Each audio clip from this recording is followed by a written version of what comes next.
You're listening to Jonesy's Jukebox on KLOS. That was Led Zeppelin, Dazed and Confused.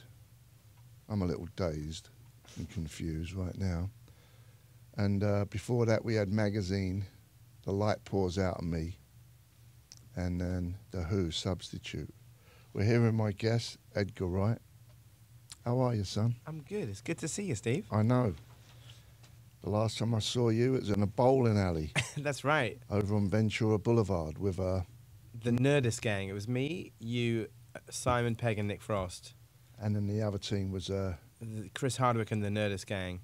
And I remember I didn't know that you were going to be there, and we were all hungover because it was the day after the World's End premiere. And I came to the bowling alley, and you were there, and I said, "Steve, what are you doing here?" And you were like, "I'm on your team." So I didn't know that you were one of our bowlers, and then I felt that we were being we were in a trap. I thought it was a trap because I sort of realised, oh, I see what this is. Because English people don't bowl. English people don't bowl, and also Chris Hardwick is like, yeah, Chris Hardwick is a great bowler. I think his dad was a professional bowler. So I said, oh, I get the idea of this promotional stunt. Is make the English guys look stupid. Yeah, but then what did we do, Steve? We thrashed them. We thrashed them.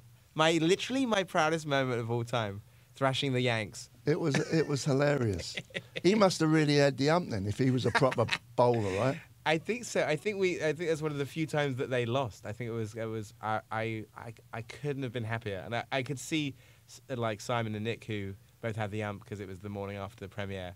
Their spirits started to lift as we started winning. Yeah. It was bizarre because we actually did thrash them. It wasn't just by a couple of numbers. It was a lot, right? It was amazing. I think we were getting off on the fact that they were upset that it got more and more. We were like really rubbing it in their faces. It was good. So you've been on an extensive tour of your new movie, yeah, Baby Driver, which is out right now. Came out on Wednesday, but I'm still like doing. I've been all over the States and Europe because it came out in the UK and the US at the same time, which I've never had happen before. So I've been doing interviews, not like this, nothing's like this. Yeah. Been doing interviews since, I don't know, like the end of March or something. A long time. You live in LA? Well, sort of. I mean, I do have a place here, but for example, when I made this movie, I wrote it in Los Angeles, I shot it in Atlanta, Georgia, but then I went back to London to edit the thing. So then I was back in London for like 8 months, through all of Brexit and everything. Yeah. I witnessed all of that. And then I finally got back here in February. What did you, is there a reason you did it in Atlantic, just cheaper? Yeah, Los Angeles. Atlanta, sorry. Yeah. Atlantic. I am in the Atlantic. That would be expensive. Oh, and maybe that'd be really cheap. What was that one movie Kevin Costner did? Waterworld. that was and it bombed, right? It must have cost a fortune. I think so. It cost too much. Don't do anything on water. Yeah. Usually people who make films on water, it's like a disaster. Unless it's the Titanic, he made a few quid.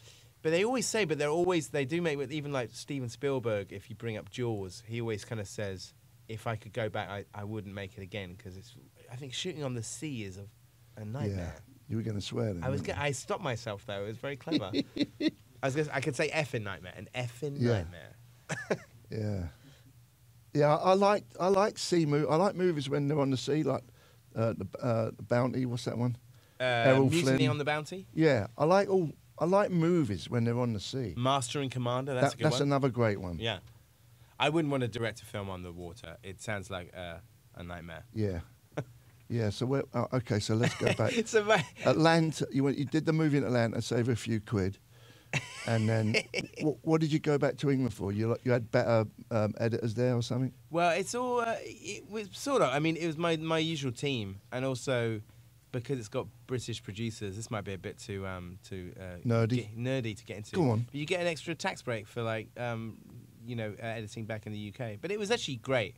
It was like perfect after having been in Atlanta for like 9 months to go back to London for like 7 months and edit the movie and then come back here to release it. How long did it take to edit? I guess May until the end of January. So 7 months, is that maybe? I don't know. Yeah. But there's a lot of music in this. Yeah, it's basically like a car chase movie driven by music. So it's in the heist genre.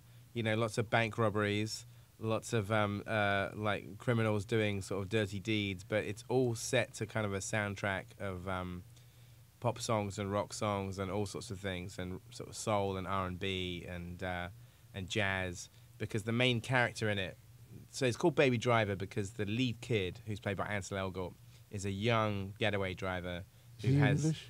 He is American, Scandinavian name, but he's got tinnitus, or tinnitus as they say in the States.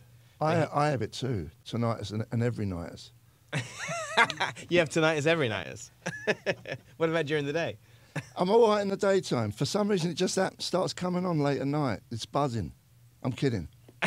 That sounds like your Roman centurion name, tinnitus every nightus. Well, basically, in the movie, he has that from a car crash when he was young, and he drowns out the tinnitus with music. So he is listening to music the entire time. So he's basically drowning out that whine by listening to music. And as such, in the movie. In the movie.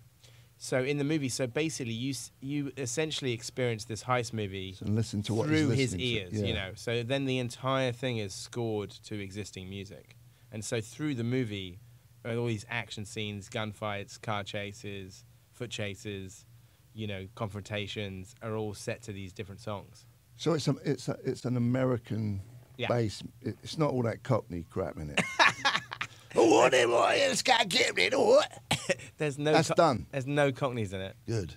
That's a relief. You know, like the Lock, Stock and Oh all yeah. that. But it's Well, over, it's all, over the people. top. It's funny. People said to me, like, were asking, well, did I ever think of doing it as a British film? And I said that I think you probably agree with me, but like, you can't do car chases in London anymore. Maybe back in the days of the Sweeney. This is the show that probably means something to you and me and nobody else listening. Yeah. The Sweeney was a British cop show from the 70s about the flying squad, who like basically the armed robbery division, and they used to like hare around in their full Granadas at high speeds. Angulars. Rover 2000. But those guys, but back then I think London was kind of set up for more kind of like sort of bank robberies. But now I think London, you'd be hard pressed to get over 20 miles an hour. Yeah. It's You'd be better off running out the bank. Oh yeah, but people, when they do bank jobs in London now, use scooters. Like, you're more likely to get like a diamond heist on Vespers than you are with cars. I mean, that's happened quite a lot because, you know, you could never get out of London in a car. Like, you'd just be trapped immediately. Do you think it makes any difference if there's cameras on every block? I would. Do they cover their faces up when the guy on the Vespa? Did he come out with a mask on? I would think so, yeah. Because there's cameras everywhere, right? Yeah, absolutely. Big Brother. Yeah. So anyway, so I wrote it in Los Angeles, but then for money reasons we went to Atlanta. But Atlanta ended up being a much better place for the movie. It seemed to make a lot more sense for the story. And do you know Atlanta, Georgia, well? Apparently they have good strip clubs there. They do. They have famous strip clubs. And there's two infamous ones, both of which we went to for work reasons. Research. For research. No, we did. This is absolutely true. And this is a story I'll confess to. There's a famous one called Magic City. And we pretended that we were doing a scene in Magic City so that we could get like sort of a proper tour, which we did. So we went there one night under the auspices of the idea that we were going to shoot a scene in Magic City, which I'm sorry to say, to Magic City, we had no plans to shoot a scene in Magic City. Did you go in with a clipboard? I should have. I should have. The other famous place as well is the Clermont Lounge, which is, I guess, I was going to say it'd be like a version of Jumbo's Clown Room here, but a much more, I don't know how to describe it. It basically has like 70-year-old strippers. Oh, no. So there's basically like throw up. an old haunted hotel. It's like the Clermont Hotel. It has this lounge in the basement. It's been there since 1965. And it's kind of like a hipster place where people just always end up there. Basically every kind of like, lost night in Atlanta ends up at the Clermont Lounge. Yeah. I think they have T-shirts that says, "I saw your mother stripping at the Clermont Lounge." Oh. I couldn't think of anything worse to do.